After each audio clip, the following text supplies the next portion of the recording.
beaucoup de Juifs, les compatriotes de Paul, n'ont pas cru en Jésus-Christ, ont rejeté le Christ. Il est venu chez les siens et les siens ne l'ont pas accueilli. Mais à tous ceux qui l'ont reçu, il a donné la puissance de devenir enfants de Dieu. Les Juifs n'ont pas cru. Aujourd'hui encore, ils attendent le Messie. Alors Paul se pose la question. Ça va se terminer ainsi. Les Juifs ne vont-ils pas croire en Jésus-Christ un jour? C'est quand même scandaleux. Car c'est à eux qu'appartiennent l'adoption, la gloire, les alliances, la législation, le culte, les promesses de Dieu que nous avons ici sont faites à Israël. Elles ne sont pas faites à nous. Nous les prenons par ricochet. Mais elles sont adressées à Israël. Les patriarches sont les frères des Juifs. Ne sont pas des Congolais. Abraham n'est pas Congolais. Abraham n'est pas Togolais. Isaac n'est pas béninois. Ce sont des Juifs. Mais comment expliquer que le peuple de l'Alliance, à qui Dieu a fait la promesse, à qui Dieu a envoyé le Messie, ce peuple de l'Alliance refuse le Messie? Ça, c'est la réflexion de Paul dans Romains 9, Romains 10, Romains 11. Il regrette, dans la lecture d'aujourd'hui, écoutez ce qu'il dit. « J'ai dans le cœur une grande tristesse, une douleur incessante, moi-même pour les Juifs, mes frères de race. Je souhaiterais être anathème, séparé du Christ. Ils sont en effet israélites. Ils ont l'adoption, la gloire, les alliances, la législation, le culte, les promesses de Dieu. Ils ont les patriarches. Et c'est de leur race que le Christ est né. Lui qui est au-dessus de tout, Dieu béni pour les siècles. Amen. » Il dit, je suis triste pour mes frères. J'aurais voulu même que je sois maudit. Parce que ce n'est pas normal qu'ils se perdent comme ça. Alors, quelle est la solution que Paul donne? En gros, je vous épargne des détails. En gros, Paul dit ceci, qu'à la fin, tout Israël sera sauvé. Romains 11, 26. Tout Israël sera sauvé. Et Romains 11, 29, il dit, car les dons et l'appel de Dieu sont irrévocables. Comme Dieu a déjà donné à Israël. Comme Dieu a déjà appelé Israël. Dieu ne peut plus se repentir. Dieu ne peut plus retirer ce qu'il a déjà donné. Israël est son peuple, Israël restera son peuple. Malgré les apparences, malgré l'infidélité que vous voyez, malgré les rejets du Christ par ce peuple élu, le peuple élu sera sauvé. Tout Israël sera sauvé. Romains 11, 26. Car les dons et l'appel de Dieu sont sans repentance, sont irrévocables. Israël sera sauvé. Pourquoi? Il dit encore en Romains 11, 16. Si les prémices sont saintes, toute la pâte aussi. Si la racine est sainte, les branches aussi. Comme les racines d'Israël sont saintes, même les branches seront saintes. Ne vous fiez pas aux apparences. D'après Paul, Israël reconnaîtra son Sauveur et Israël sera sauvé car les dons et l'appel de Dieu sont sans repentance, sont irrévocables. C'est très important d'avoir cette foi de Paul. C'est une foi, la foi d'un homme mûr. Parce que nous nous fondons souvent sur les apparences. Quand nous voyons ceci, nous voyons cela, nous concluons, non. Israël ne peut pas être sauvé. Israël a tué le Christ. Certains disent, c'est un peuple déicide. Un peuple qui a tué Dieu. Il ne peut pas être sauvé. Il y a même des chansons que les gens exécutent pour dire que les Juifs sont des mauvais. Ils ont tué le Christ. Mais ici, Paul dit non, malgré les apparences. Sachons qu'Israël sera sauvé. Israël ne se perdra pas, car Israël a reçu les promesses de Dieu. Israël a une alliance avec Dieu. Et Dieu ne peut pas se renier. Quand Dieu a promis, il n'est pas un homme pour mentir. Il n'est pas un fils d'homme pour se repentir. Quand il a promis, il va le faire. Israël sera sauvé. Israël sera sauvé, malgré les apparences. Même si Israël a tué le Christ, même si Israël a tué les apôtres, même si Israël a fait tout ce que vous savez, Israël sera sauvé. Israël sera sauvé. Ça, c'est la conviction de Paul. Et je voudrais l'utiliser maintenant, cette conviction de Paul, et l'appliquer à l'Église. Vous invitez, vous qui me suivez, qui êtes catholique, à accéder à cette maturité de Paul. Parce qu'il y a des catholiques qui sont complexés, qui, à force d'entendre les critiques des autres églises, ont fini par croire qu'ils n'étaient rien, qu'ils n'avaient rien, qu'ils étaient même pires qu'Israël. Écoutez, Paul dit, malgré les apparences, Israël sera sauvé. Et comme catholiques, nous avons une promesse. C'est dans la Bible. Matthieu 16, 18. Jésus dit à Pierre, tu es Pierre, et sur cette pierre, je bâtirai mon église. Il n'a pas dit mes églises, mon église. Et les portes du séjour des morts ne l'emporteront pas sur elle.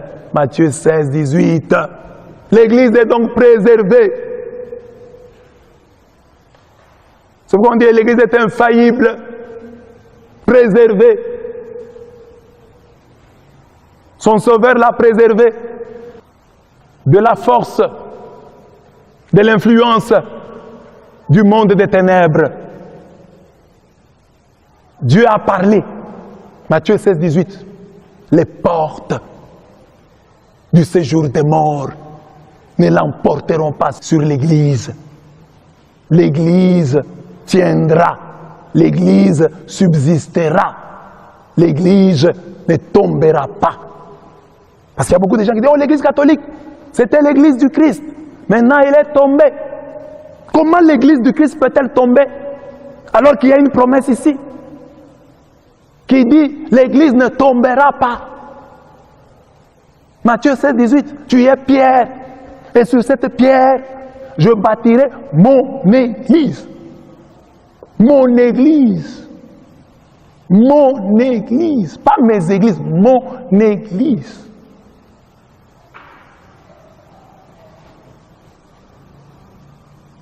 Tout le monde reconnaît qu'au matin de l'histoire du christianisme, il y avait une église.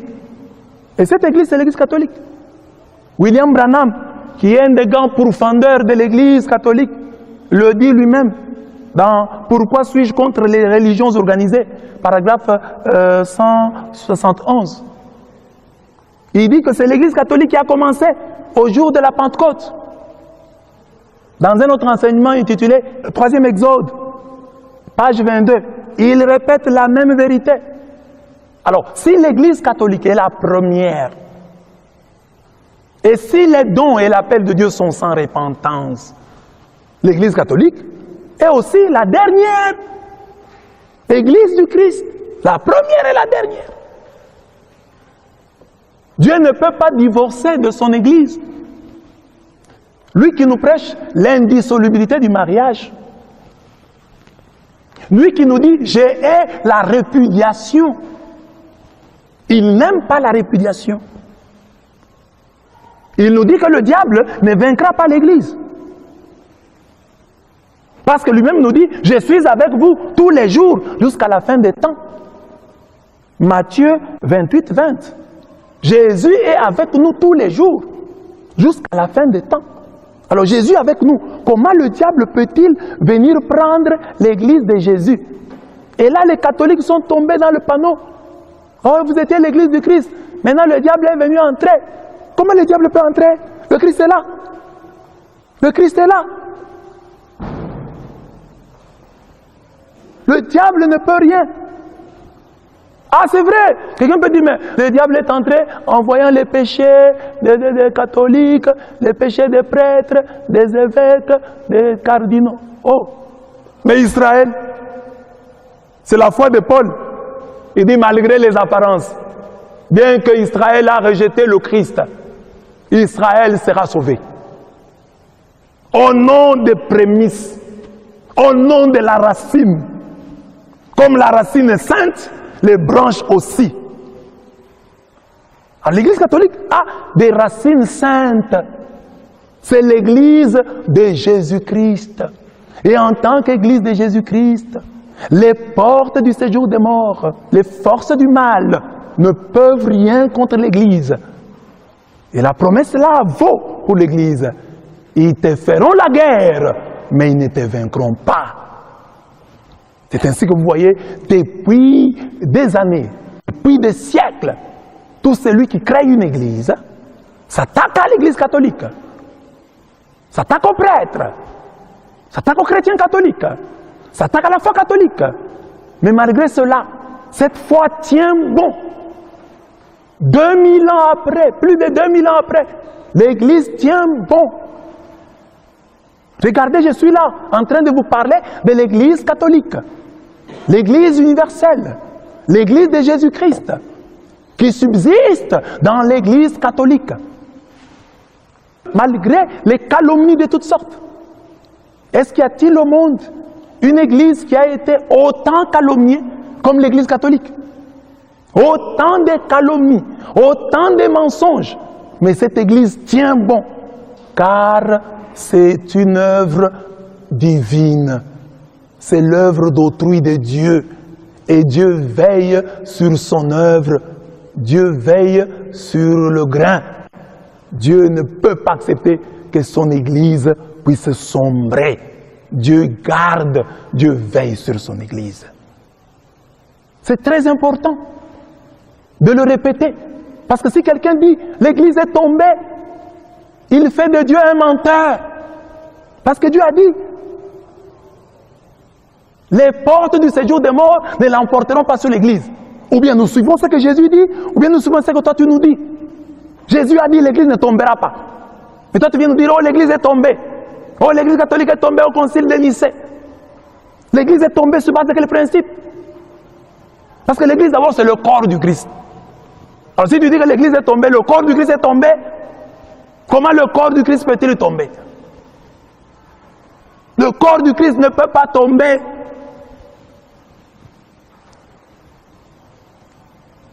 Dieu lui-même dans la Bible, il nous donne l'exemple parce que déjà, ah mais l'Église est tombée à cause des infidélités. Est-ce que tu as lu les livres du prophète Osée? Le prophète Osée, Dieu lui a dit de prendre une femme, une pute, qui va lui amener des enfants de la prostitution. Et Dieu dit, fais cela pour montrer à Israël que c'est de cette manière que je m'attache à eux, cette manière que je m'attache à Israël. Israël est infidèle, mais moi je ne l'abandonne jamais. Je ne cesse de le poursuivre de mon amour, malgré ses infidélités. L'Église est maintenue dans la vérité par son fondateur. L'Église est préservée du mensonge par son fondateur. L'Église est préservée de la corruption par son fondateur, qui est le Christ. Alors, c'est celui qui quitte l'Église qui nous doit des explications. Et non nous qui sommes restés. Toi qui es parti, c'est toi qui dois nous expliquer. Tu es parti pourquoi? Tu es parti pourquoi? Parce que Jésus nous a laissés dans l'église. Il nous a laissé une église. Il nous a laissés dans l'église. Et toi tu es sorti. Explique-nous pourquoi tu es sorti. Il dit non, non, non, venez, quittons l'église, allons dans l'église. Non, non, c'est toi qui as quitté. Dis-nous pourquoi tu as quitté. Alors qu'il y a une promesse. Je suis avec vous tous les jours jusqu'à la fin des temps. Tu es pierre et sur cette pierre je bâtirai mon église. Et contre elle, les portes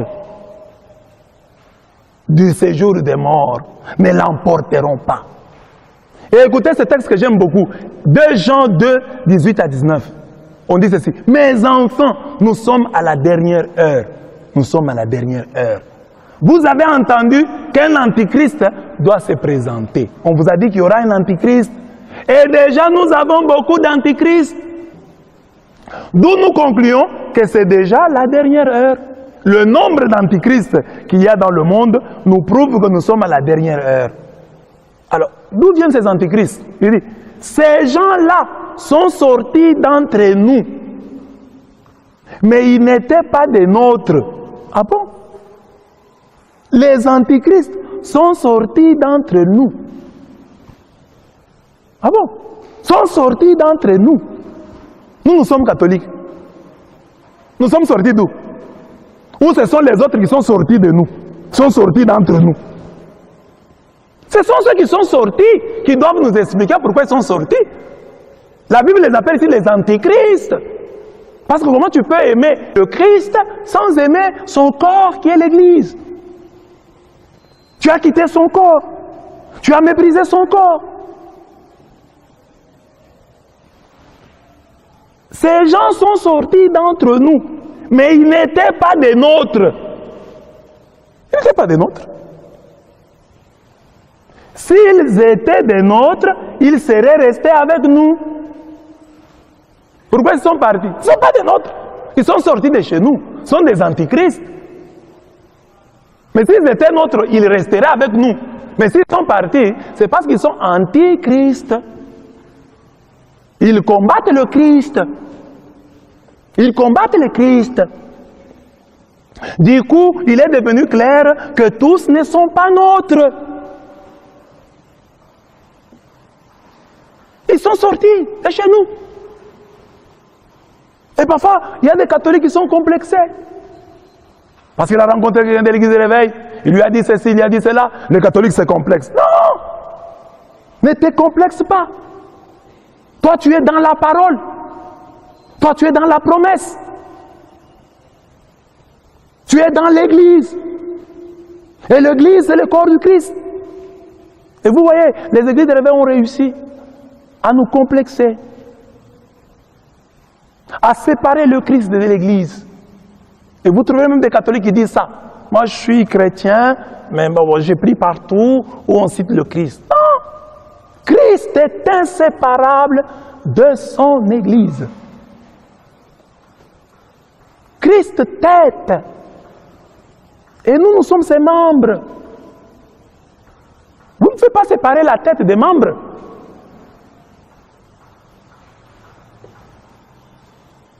Tu crois au Christ, crois en l'Église. Parce que l'Église, c'est le corps du Christ. Votre corps, c'est vous. Si je gifle votre corps, je ne vous gifle pas, je vous gifle. Or, l'Église, c'est le corps du Christ. Comment tu peux séparer le Christ de son Église? Bien-aimés, comme Paul, grandissons dans la foi et croyons que les dons et l'appel de Dieu sont sans repentance. Et pour l'ancien Israël et pour le nouvel Israël qu'est l'Église, les dons et l'appel de Dieu, Dieu a déjà donné. Dieu a déjà une Église et c'est l'Église catholique. C'est le moyen ordinaire du salut. C'est par là que Dieu passe pour nous sauver. Accrochons-nous à cette foi catholique. Elle est riche. Tâchons de la découvrir. Entrons en profondeur. Découvrez votre foi. Beaucoup de gens ont été pressés, n'ont pas eu le temps de creuser, de chercher la profondeur. Ils sont vite partis. Mais aujourd'hui, ils se rendent compte que là où ils sont partis, ils n'ont rien eu. Ils n'ont rien eu. Ils ont été déçus. Ils ont fui ici, oh les prêtres font ceci. Ils sont allés là-bas, ils ont trouvé que les pasteurs faisaient encore pire. Ils ont dit, oh les catholiques sont des aventuriers, ils sont allés là-bas. Ils ont trouvé encore des aventuriers pires que les catholiques. Aujourd'hui, à travers le monde, il y a des gens, des églises de réveil, des protestants, d'anglicans qui reviennent au bercail. Et c'est curieux de voir qu'il y a encore d'autres catholiques qui veulent partir. Non! C'est eux qui sont sortis de chez nous. C'est eux qui doivent rentrer. Sans aucune prétention, sans aucun orgueil, mais en toute réalité, en nous fondant sur la fidélité de Dieu. Ou bien cette histoire, c'est une histoire de Dieu, ou bien c'est une histoire des hommes. Si c'est une histoire de Dieu, Dieu dit que ses dons et ses appels sont sans repentance, sont irrévocables. Alors, toi, au nom de quoi tu vas me dire que Dieu a changé? Il a changé où? A-t-il rejeté Israël? Si Dieu n'a pas rejeté Israël, comme Paul le dit dans Romains 9, Romains 10, Romains 11, Dieu ne rejettera pas non plus l'Église qui est le nouvel Israël. Ah mais, dans l'Église, il y a des péchés, il y a des pécheurs. Mais où est-ce qu'il n'y en a pas? Où est-ce qu'il n'y en a pas? Où est-ce qu'il n'y en a pas? Ils sont finis. Ces temps où on pensait que les non-catholiques étaient plus saints que les catholiques, c'est déjà fini. C'est déjà fini. C'est déjà fini. Je dis, tout le monde sait. Dans les réseaux sociaux, on raconte n'importe quoi. Ce qu'on raconte sur les prêtres, on le raconte aussi sur les pasteurs. Ce n'est pas le péché qui va chasser Dieu de l'Église. Dieu est fidèle et il reste fidèle. Nous devons nous attacher à la fidélité de Dieu. Dieu, quand il dit une chose, nous devons nous accrocher à sa parole. Dieu dit, je suis avec vous tous les jours jusqu'à la fin des temps. Il est avec nous. Et c'est à cela que nous nous en tenons. Nous nous accrochons à ces paroles. Nous nous fondons sur ces Écritures. Nous nous battons bien entendu pour nous convertir, pour nous conformer à cet appel. Mais l'appel est là. C'est à l'intérieur de l'Église que nous nous battons pour nous conformer à l'Évangile. C'est dans le bercail, dans la maison, dans la barque de Pierre. Nous ne quittons pas la barque. Nous restons dans la barque. S'il y a à nous battre, nous nous battons dans la barque, pas en dehors. Quand tu es catholique,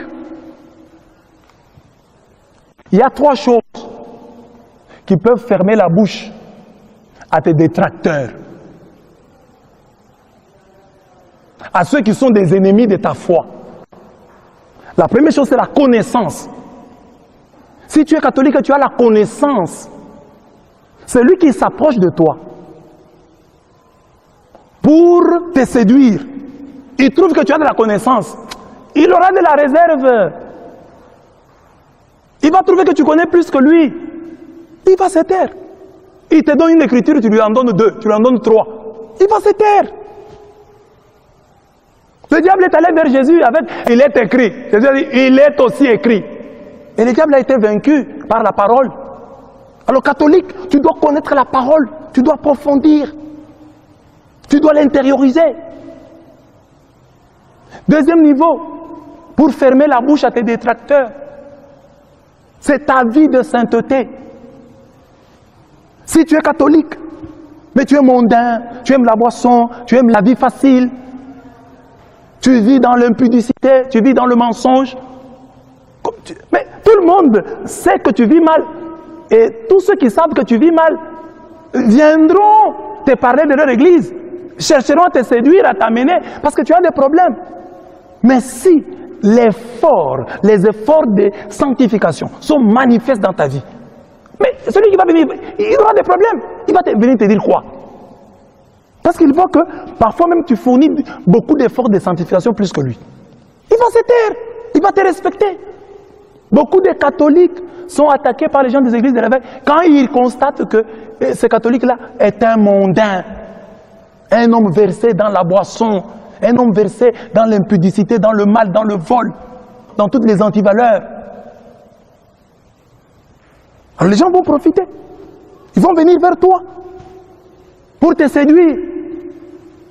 Troisième niveau, pour fermer la bouche à nos détracteurs, c'est le niveau de la bénédiction. Dieu doit te bénir. Si tu es béni,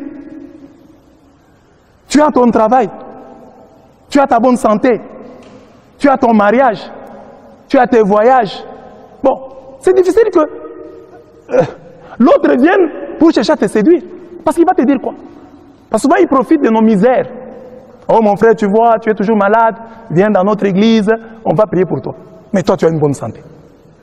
Oh mon frère, tu n'as pas de travail, viens chez nous. Oh ma soeur, tu n'as pas de mariage, chez nous on donne les mariages. Chez nous, les mariages, c'est chaque jour ici. Alors que c'est faux, d'ailleurs c'est faux. Dans toutes les églises, il y a des problèmes. C'est ainsi que dans toutes les églises, on chante, on demande à Dieu, on prie. Alors, si quelqu'un te dit que dans son église, il n'y a pas de problème, c'est un menteur. Et pourquoi vous organisez 30 jours de prière, 30 jours de jeûne? C'est qu'il y a des problèmes. Il y en a partout. Mais toi, catholique, sois éveillé. Que Dieu d'abord te bénisse. Que le minimum que tu dois avoir, puiser auprès de ton Dieu, que tu l'aies, il faut l'avoir. Même si tu n'auras pas tout, mais que tu aies le minimum, à partir duquel tu peux dire, oui, Dieu est venu dans ma vie, Dieu m'a visité. Même si je manque ceci, je manque cela, mais j'ai déjà ceci. Que Dieu vous bénisse, que Dieu vous accorde les bénédictions, parce que les bénédictions vont fermer aussi la bouche à vos détracteurs. Si Dieu vous bénit, les gens, bon c'est vrai, ils pourront parler, mais quand ils voient que Dieu vous a béni, ils vont quand même se taire. Ils vont dire, bon, lui, il a ceci, il a cela, qu'est-ce que nous allons encore lui dire? Mais si en plus, vous ne connaissez pas la doctrine, vous n'avez pas la connaissance, vous n'avez pas une vie de sainteté, et en plus, vous n'avez rien, vous êtes malade, vous n'avez pas le mariage, vous n'avez pas le bois, vous n'avez rien, les gens vont profiter pour vous amener n'importe où. Alors luttez, cherchez la face du Seigneur, chers catholiques, que Dieu vous donne la connaissance, que Dieu vous donne la sainteté, que Dieu vous donne la richesse, et ainsi vous parviendrez à vaincre le diable, vous parviendrez à inviter les autres à venir chez vous, et vous parviendrez à aider les autres à rester. Parce que si un catholique te voit, toi, avec la connaissance, l'effort de sanctification et les bénédictions, beaucoup de catholiques pourraient rester en se fondant sur toi, sur ton exemple, en disant, voilà, un de nos frères, notre coreligionnaire, notre frère dans la foi, il est là, il est catholique comme nous, Dieu lui a donné la connaissance, Dieu lui a donné la sanctification, Dieu lui a donné la bénédiction. Alors nous pouvons rester, son Dieu est aussi notre Dieu, il nous bénira. Que Dieu vous bénisse. Amen.